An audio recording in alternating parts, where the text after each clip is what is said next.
Welcome to Highrise Networks. Welcome to the fantastic M&A vertical. Just so everybody knows, the information provided in this vertical does not and is not intended to constitute legal and or financial advice. Instead, all information is for general information purposes only. Guests attending this vertical should contact their attorney and or financial expert to obtain advice with respect to any particular financial or legal matter. Taylor, it is your show, sir. Take it away. Okay, well, with that, I'm gonna do a screen share here. And I'm going to remind everybody that, as a disclaimer, is that last time I studied economics was 40 years ago as an undergrad, but I do stay on top of things. I worked on Wall Street for about 15 years. And I've been giving some economics and various updates to our particular Highrise group that Gary chairs. And he thought it'd be nice if I chimed in and set the table in case some of you, I'm sure most of you have seen all this stuff in the Wall Street Journal. All I'm doing is piecing things together over time and laying out a little story for you. So let's go through it. Since the pandemic started, inflation creep exited the Fed 2% window and became firmly rooted in all components as measured by inflation. This is a little outdated, but I wanted to show people that yes, food and energy, a little volatile, but that hasn't changed as much as the core. And once we started pumping money into the economy with the two rescue packages, we basically put about 27% of GDP back into the economy in a short period of time. And the easiest way to look at that is 27% increase in money supply. So this kind of shows the core is risen. Can look at it another way. Inflation remains sticky. We also hear that that the overall inflation rate has dropped, but really what the Fed looks at is this core, which is X food and energy, and you can get into the weeds and go a little bit further. But this core has remained a little stubborn around that 5 level. If you want to see it, these are month to month changes, and you look at those gray bars. Yeah, the black bars. Pretty steady, right? They're not really moving the month-to-month needle on core inflation. So we're probably stuck in a period where we're going to have core inflation continue to remain where it is. When I started giving these to the group, my long-term thesis was that no one on the Fed wanted to have a failure to conquer inflation and a return to the 70s or 80s on their resume. I continue to stand by that. All their actions to date have followed that. We did have a pause recently, as you all know, but that's mainly due to bank failures. Gary touched on that. All 3 bank failures were, and there'll probably be some long-term discussions whether Signature really was a failure or they jumped in too fast, but they failed for different reasons. At the last Fed meeting, Powell came out and said, we'll make our decisions meeting to meeting. Fed members came out and said, yeah, I think we're going to have more. It depends on how the economy performs. I think the bottom line out of this is they're still pointing to 25 to 50, basis point increase remainder of 2023, unless they can get core CPI down and have a 3 handle out front, or unemployment rises precipitously and they have political pressures brought onto the Fed and they decide to change things. If you look historically, and I want to caution people, one of the things economists do is they look back on prior periods and say, well, this period's like that period.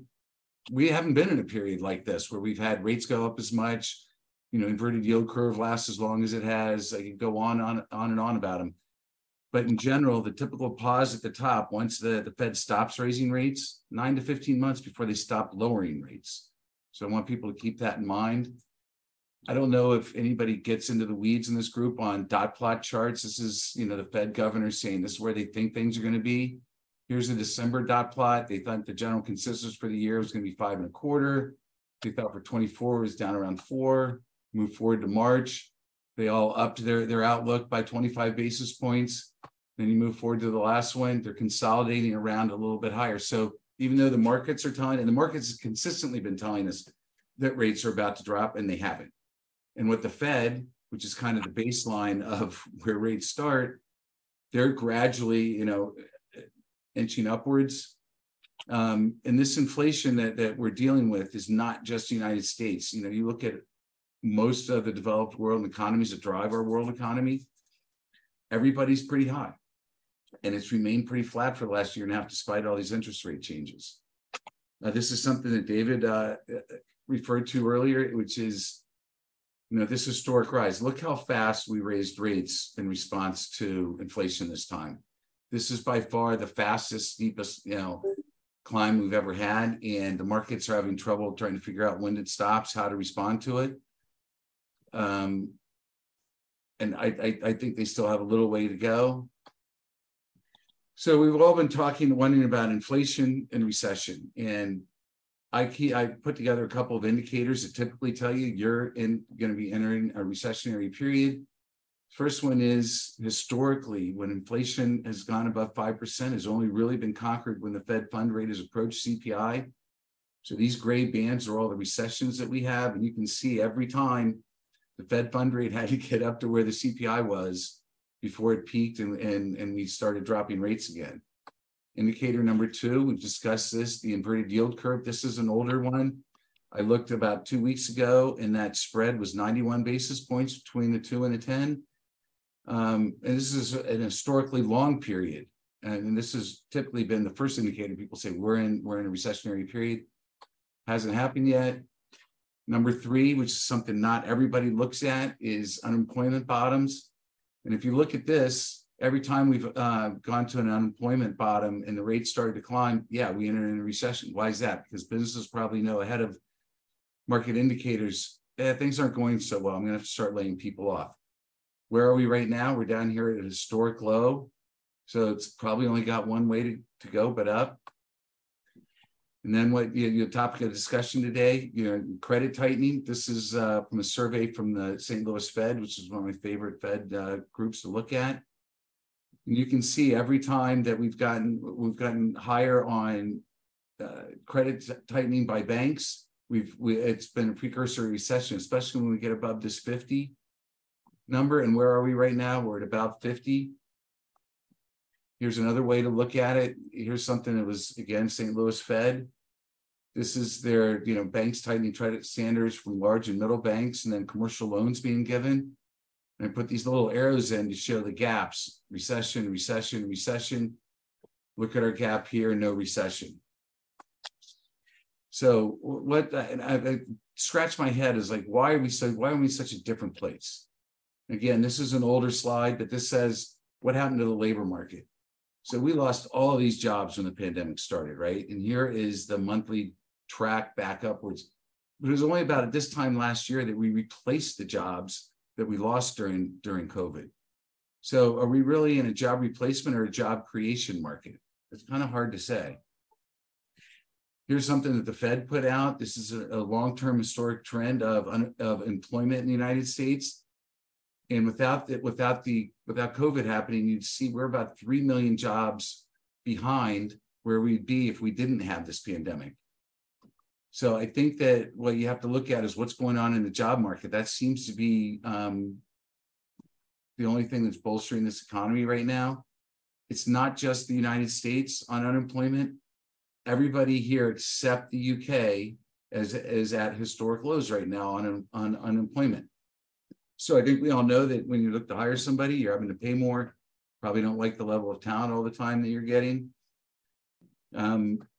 Difficult to say. I think there's going to be a push eventually. This is looking back to pandemic started. They started pumping money in. Yes, wages went up, this middle line.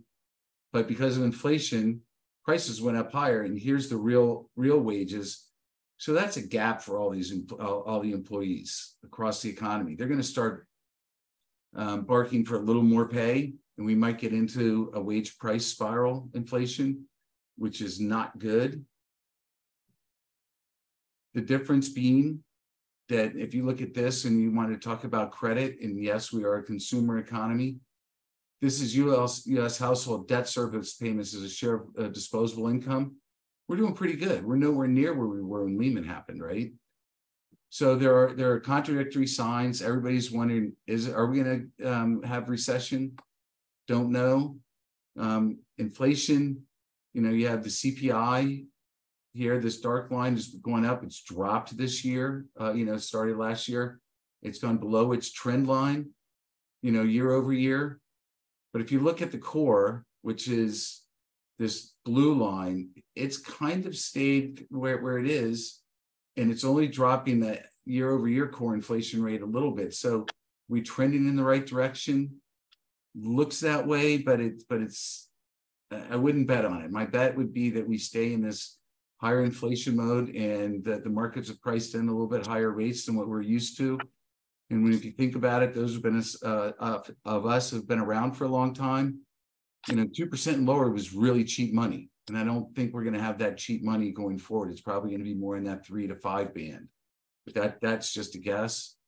So that's the presentation that I put together today. I'm going to stop share on this right now. And I want to do one more share because somebody mentioned something about volatility.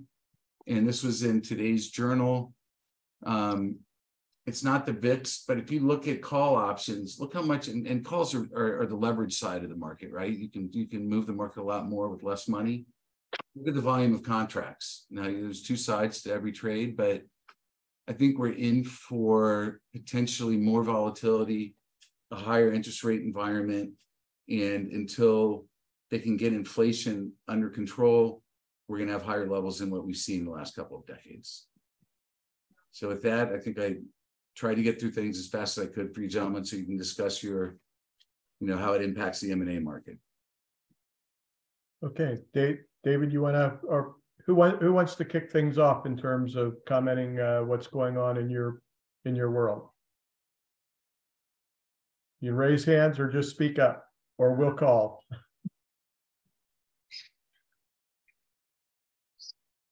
Channing. Anyone in the lending environment? Yes. Yeah, so I think Taylor nailed on the head. I mean, even last week, we got even more information in our world that we're shrinking our box. So we basically have 2 to 3 lending avenues that we're working with right now. We're mostly focused on the banking side, not the lending side. And I've talked to some of my colleagues and my counterparts in other banks, and they seem to be looking at the same thing. Yeah, so I would agree with the tightening of the credit right now, and I don't see that changing for at least another 6 months.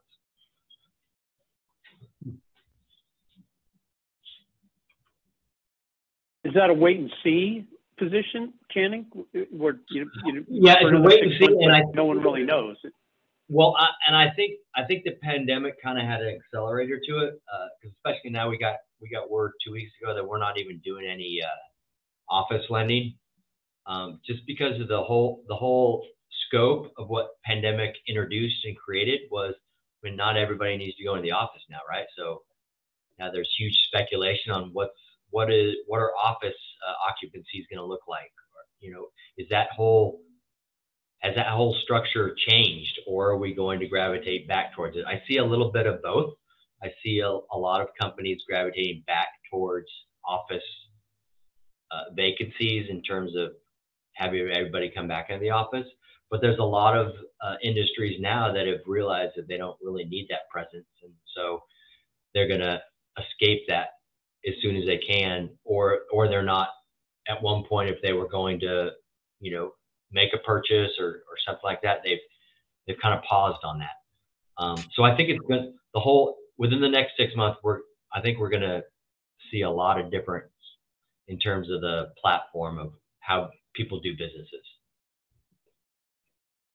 Okay, thanks, Channing. Flo, and then we'll hear from Jeff Van Winkle after that from the transaction side.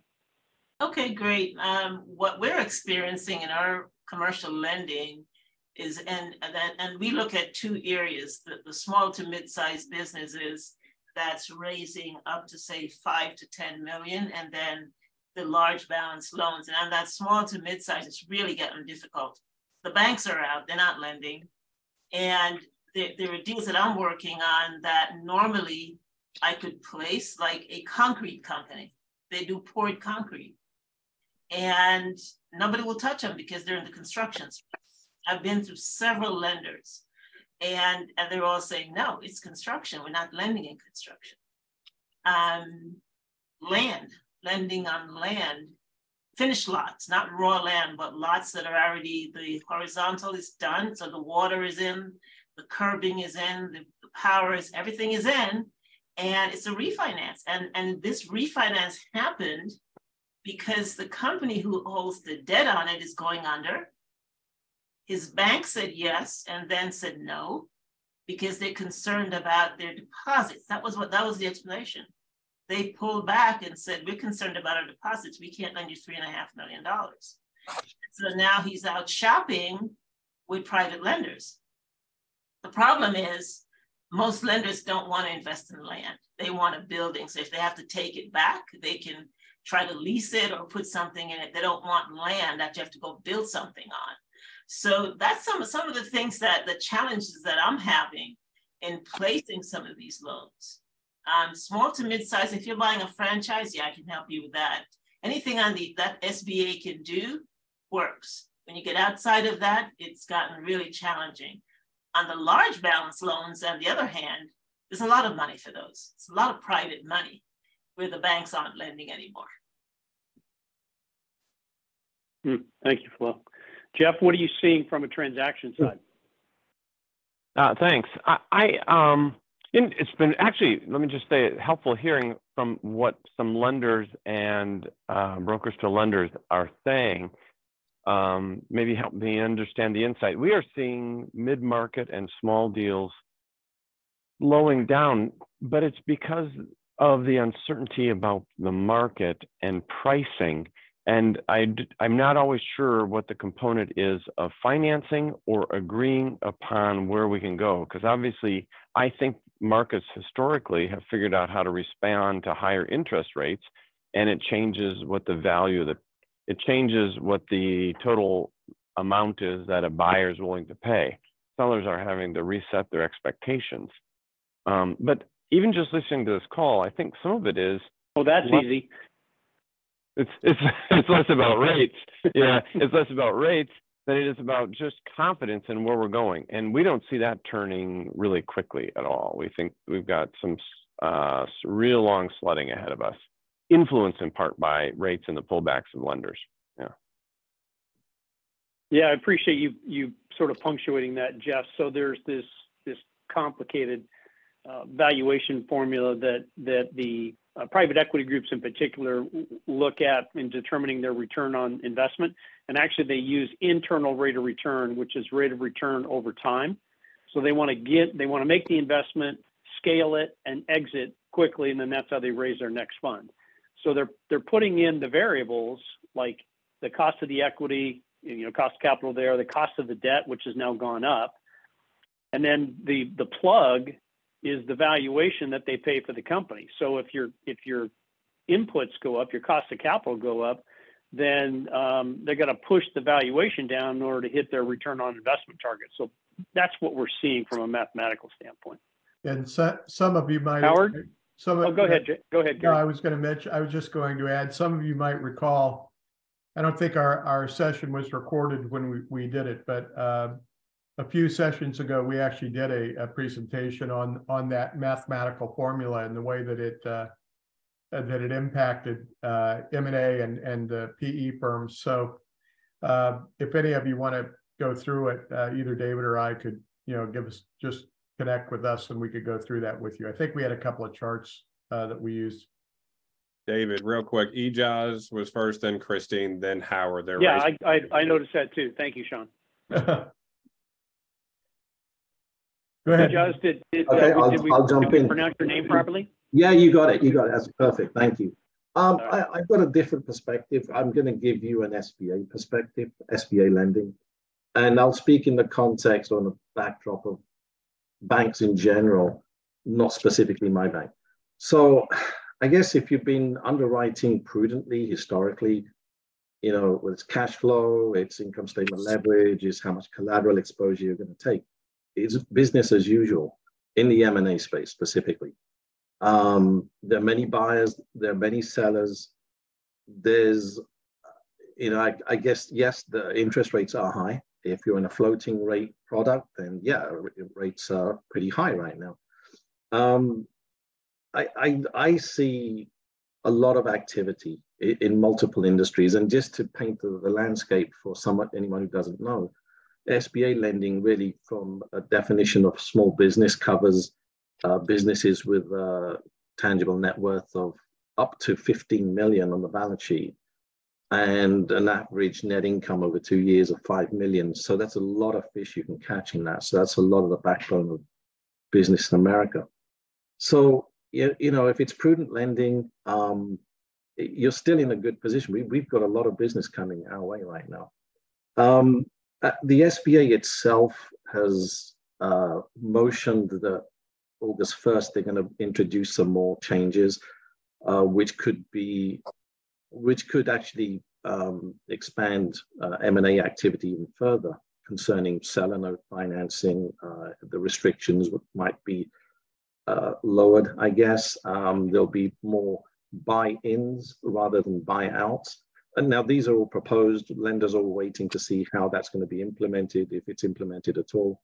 But you can see the SBA seems to have perspective on let's do something for the M&A space as well. But yeah, my feedback is that it is business as usual. Again, for prudent lending, there are some banks that take a lot more risk, where most banks wouldn't. I always caution the borrower, be careful. If Bank A is giving you more money than Bank B, just watch how much you really are leveraging yourself with the prospect of a possible recession. But yeah, that's my feedback. It's active out there. Oh, one other interesting thing. So in the larger money space, I mean, there's a lot of equity funds, equity partners, but in the smaller business space, I'm seeing that a lot more now. Equity groups coming together, partnering with a strategic partner who's got skills in the industry, and putting together deals. That's happening quite a lot. So final takeaway, it's an active market so far, at least so far this year, it's still very active. Thank you. I agree with Ijaz on the SBA side. There's still quite a bit. I'm just doing a number of things at SBA. One of the things that they've done is they're getting rid of the franchise listing. SBA had this franchise list where you had the franchise has 50 or more operating entities to qualify for SBA. That's going away. The SBA is reducing their fees, and again, to offset some of the costs from the higher interest rate, is most SBA lenders are doing adjustable rate. There are very few doing fixed. So the SBA is stepping in and trying to do some things to help bring down that cost to the client.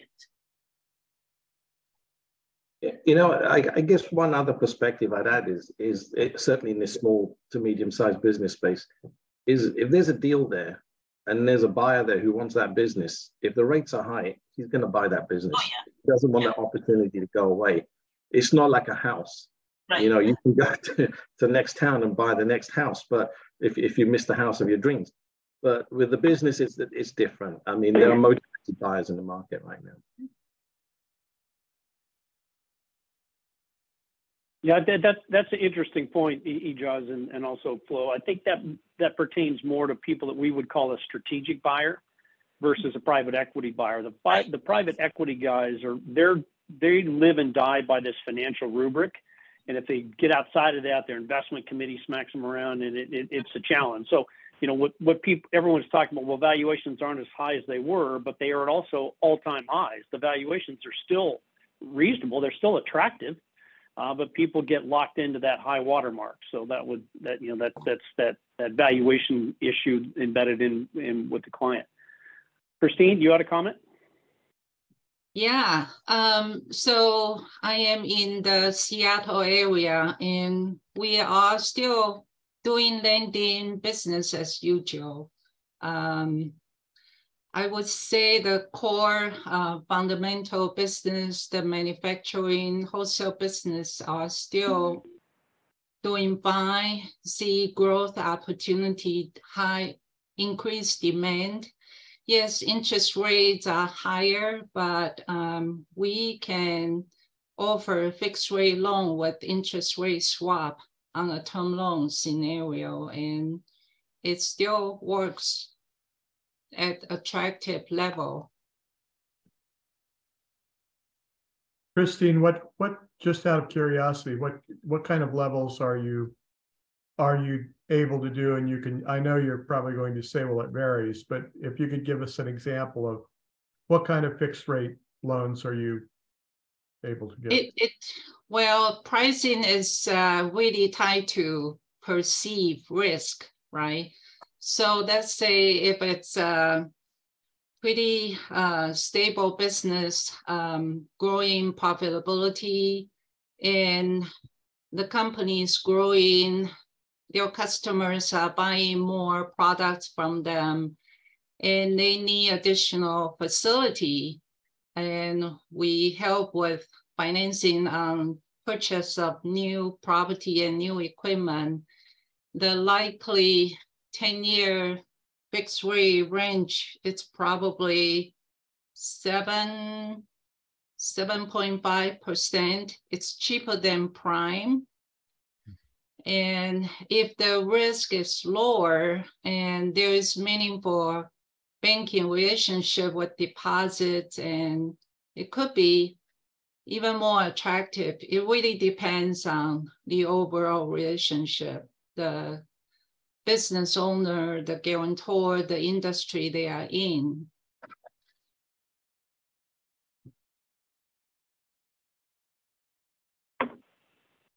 Thank you, Christine.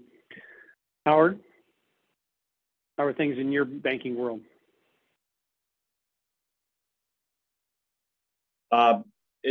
It's been slow. I mean, we've seen activity, but it's also, I think, as Flo said, and that some of the other bankers have said, that there's just a lot less ability to take on risk. There's a lot.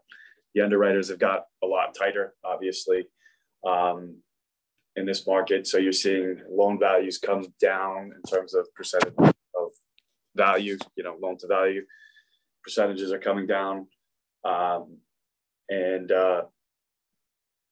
So that's regardless of if the actual values have changed, the lending amount has come down. So then, of course, on the office space pieces, those were going way down in terms of loan to value because people believe the values are off there.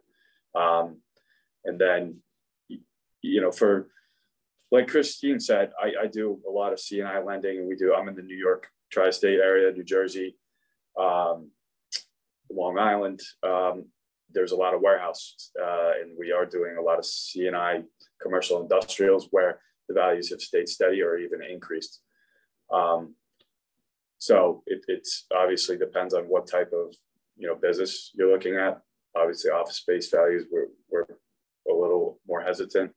Multifamily residential values have gone mostly up in our area in that regard. So it's going to depend what the assets are you're looking at. But there's been certain banks in my area that have just totally got out of lending, like Webster Bank. Certain other banks that I've, obviously Signature, we haven't heard what Flagstar's doing with some of their stuff that they have now over there. Well, there's apparently some of that stuff is going to be getting unloaded from the FDIC very soon. So we're curious to see what some of that stuff comes out at, but it's also going to be in package deals that it's going to be sold. So we're not going to know individual assets. I don't think it's going to be that public. Every deal that does come out seems to have a couple more banks on it than usual because there's not as many deals. It's been tough finding business, in general, because we're also trying to fit it into tighter boxes here for the underwriters, and that's kind of what I'm hearing across all the banks, similar to what I think Channing was saying earlier too. I mean, that's probably the operative metaphor, right, Howard, is that the box has gotten smaller. It's a lot harder to fit a particular transaction into that box. And it's across the board. So, I mean, I think everybody's seeing that. And so there's no bank CEO that's not saying that to, his risk officers. And as long as you're not Silicon Valley Bank and don't have a risk officer, but that's just going top down, obviously, everywhere. Yeah, that was a noteworthy deficiency. George, how are you doing? Good to see you, by the way. Doing well, thanks, Gary. So yes, I'm a middle market investment banker in Chicago. We're generalists. We see a lot of deals, and I'm involved with about 5 or 6 right now. I want to emphasize the thought process of who you're targeting in the marketplace. So it's much more likely it'll change the dynamic with difficulty in borrowing for PE borrowers towards strategics on some of these transactions. And so, you know, I've got 6 or 7 that I'm involved with in some capacity, either pitching or existing mandates. And I think we're finding that on 2 or 3 of them where it could have gone either way in a normal market, it's more likely going to be a strategic buyer we're going to target who doesn't have to go and necessarily get financing. On 2 of the others, however, you know, it comes down to how competitive is the process and how good is the asset. And in situations where the asset is quite good, I expect the PE buyers to be in there ducking and swinging because there just aren't that many, you know, there aren't as many great deals in the marketplace. So they'll want to do it. And I don't, you know, remains to be seen whether they're going to win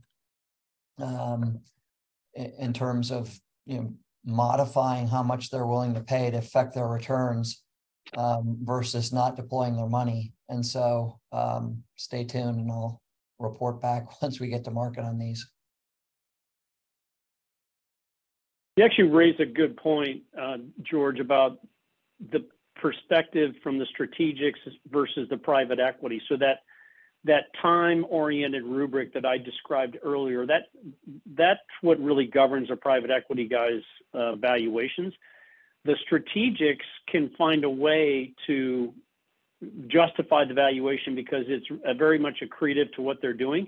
And they don't have to, they're not living and dying by a 3 to 5 year window. They could, if it makes sense for them over 10 to 20 years, then they'll do it. They're not looking to exit. They're more of a buy and hold. So that is what we tend to see in these sorts of interesting inflection points is the strategics, assuming the seller is willing to sell to a strategic versus private equity. We see them tend to shine more so than when the private equity folks are really active. That's exactly the point. I mean, they might have the cash on their balance sheet, or they might, depending on the size of what they're taking down, and they may be able to pay with stock. So absolutely agree on the perspective. And then, you know, often it takes longer with their strategic that's courting your asset, but well worth it if that's what it takes to get a deal done.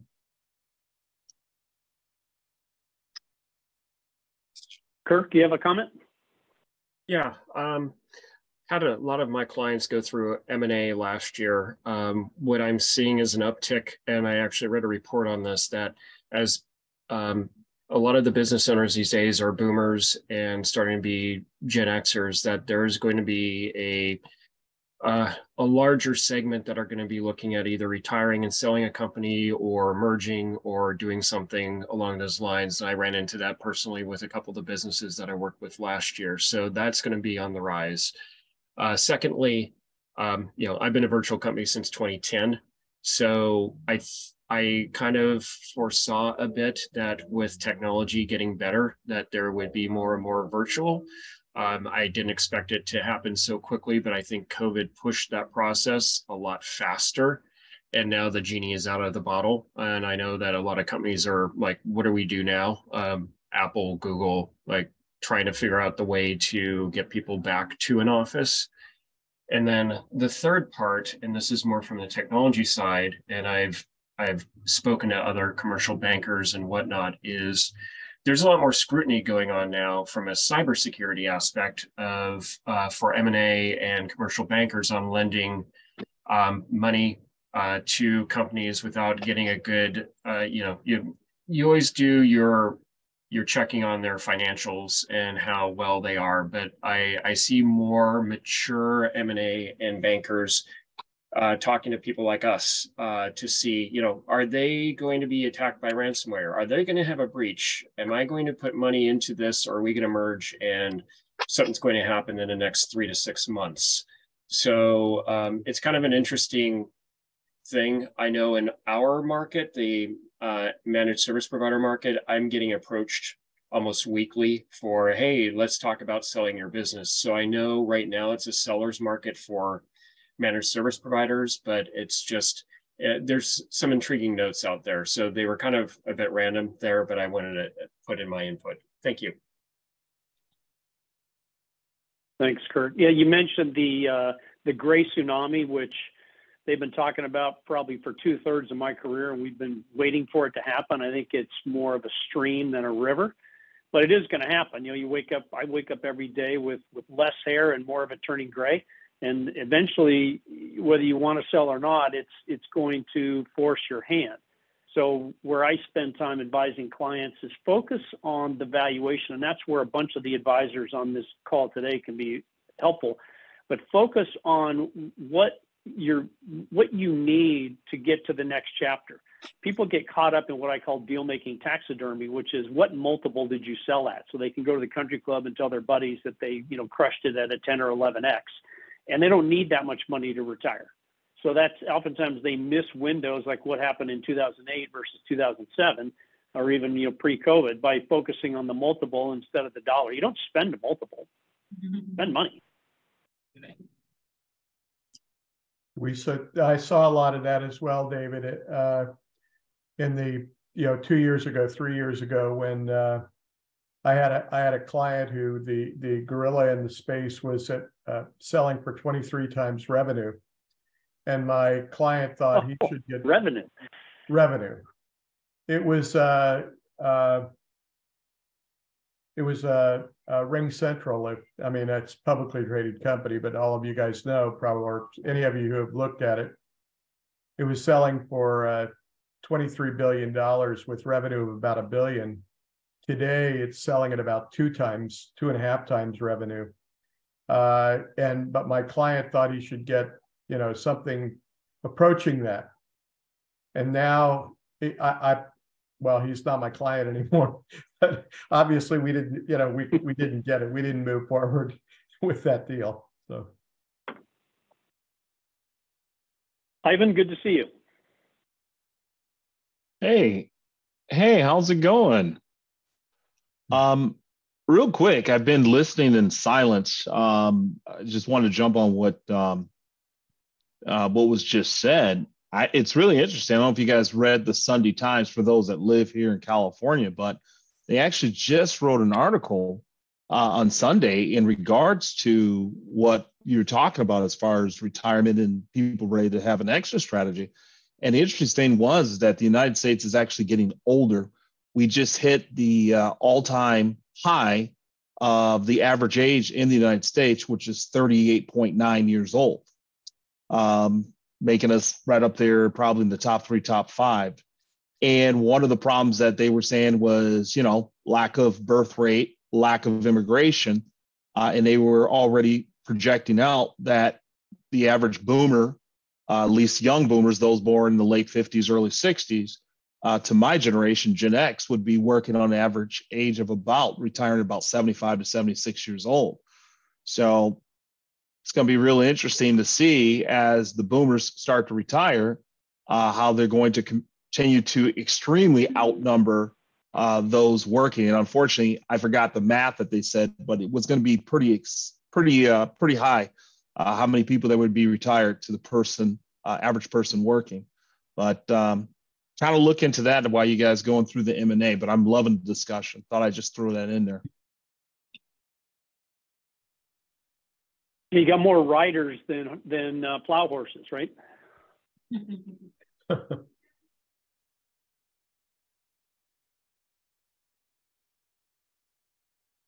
Anyone else have comments from a lending environment perspective or advisory? Things they're hearing from their clients or seeing? Sure, I can jump in here. So I'm with Texas Bank. My office manages the Dallas-Fort Worth area. We've got about a dozen offices from North Texas out to East Texas, primarily a real estate bank, more of a community style structure. Our legal limit's about 25 million. But what we're seeing is twofold. You've got the issue that's been well discussed here about how do you get buyers and sellers to come to terms? Sellers are living in 22 and buyers are looking at cap rates today. The other factor is kind of scarcity of resources. To put a number on it, we were about 60% loaned out last year, about 60% of deposits loaned out. Now we're at about 70%. It's twofold. We've had loan growth, which is good. We've also had a little bit of shrinkage in the deposit base, not in our core deposits. We're a 96-year-old bank, so relationship driven, but we have lost what we call the hot money, CD rate shoppers, that sort of thing. So what we have is just more limited, a scarcity of resources for the loans we're making. So naturally, we're going to pick among the strongest credit quality. So that's kind of a self-fulfilling slowdown for us.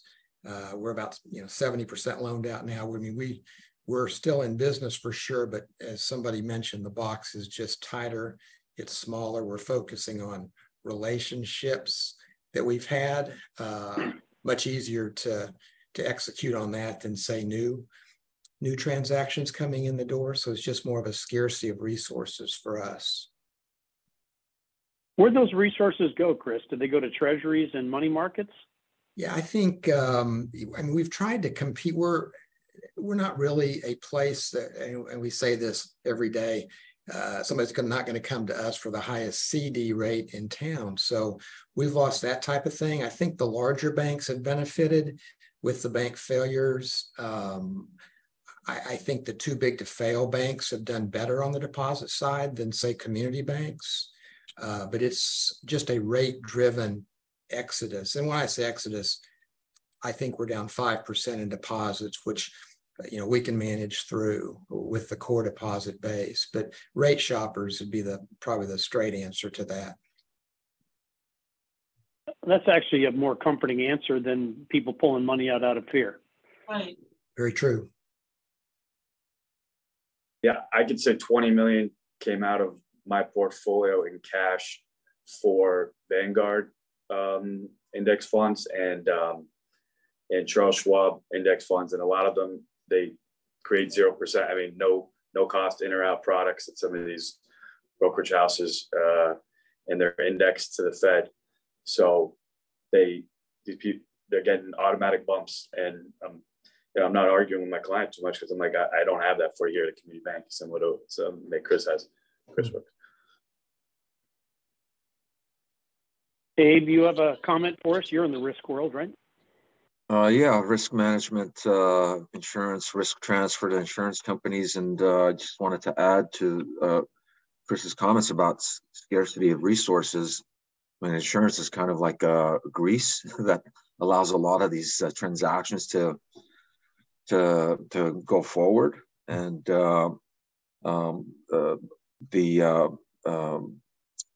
interest rates, inflation, the big losses that insurance companies are taking, a lot of it's having to do with climate change, all the catastrophic events, et cetera, vacancies in buildings, just putting a real, a lot of pressure on capacity, meaning the money that's available to insure. And a lot of insurance companies are backing out of the marketplace, especially in California. Everybody's probably heard what State Farm and Allstate did, pulling out of the marketplace for new business. It's going, all of the carriers are pulling back, especially on commercial property, on habitational risk. So it's just adding to, I think, all the complications. And I don't know, when people are putting together the financials, whether they're looking backwards at the cost of insurance or the cost of transferring risk, and if they're projecting what the reality is versus using historical numbers. So I don't know how big an impact insurance premiums have on transactions, but if you're doing pro forma type financials, you might want to double or triple your expectations on premium. I've never done due diligence without the insurance folks being an active part of it. Always comes up.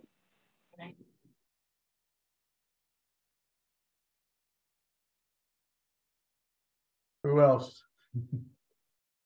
Deepak, Well, go ahead. I was going to call on Deepak because can usually be additive, but who was that? Who wants to speak? oh, it's That just, was Catherine. it's Catherine. Yeah. Go.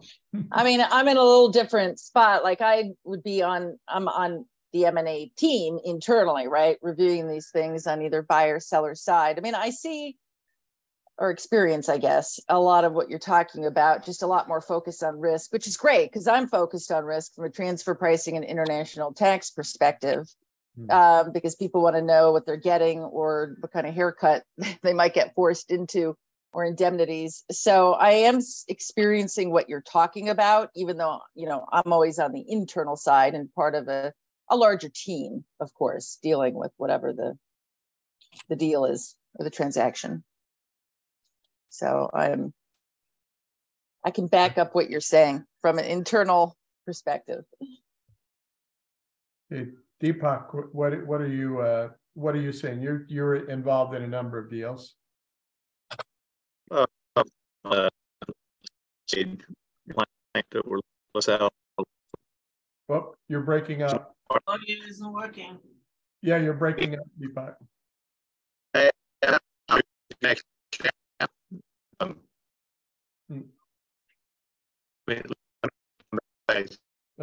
think we're Deepak, if you can hear, we're hearing every other sixth word. You're very breaking up, sir.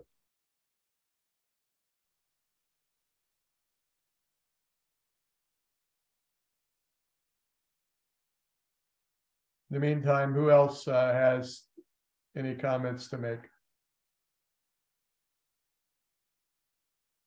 Any other bankers in the room who haven't spoken up? This is your opportunity. This is Drew Siebert with Optimum Transitions by Dylan, Kansas City-based M&A advisor. Okay. The one thing I've noticed that I guess I would share is things still seem to be pretty strong on the lending side in the medical environment. Not that I have a ton of deals in that space, but the opportunities that I have come across, which have been sub $10 million loan opportunities, those lenders still seem to be very interested and very strong on rates. Probably goes along with the demographics, right? The demand for anything in the healthcare med tech side, it's only going to increase. Yep. Yeah, I also think my perspective is that lenders really like medical professionals to make loans to, because if for some reason the opportunity doesn't pan out for them, their earning potential and ability to repay the debt over time on a failed opportunity with a personal guarantee seems to be pretty strong. Yeah, Drew, You raised an interesting point. Go ahead. Go ahead, Channing. I was just going to comment on the personal guarantee. Are we seeing more of those out there?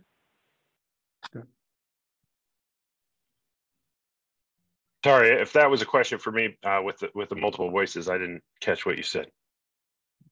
No, I was actually talking more to the lenders that are we seeing the requirement for more personal guarantees? There was a time when if all of the other underwriting metrics were solid, or you'd been a customer of the bank for a while, they could waive the PG. Now I'm just wondering if that's verboten. Every single deal is going to have a PG on it.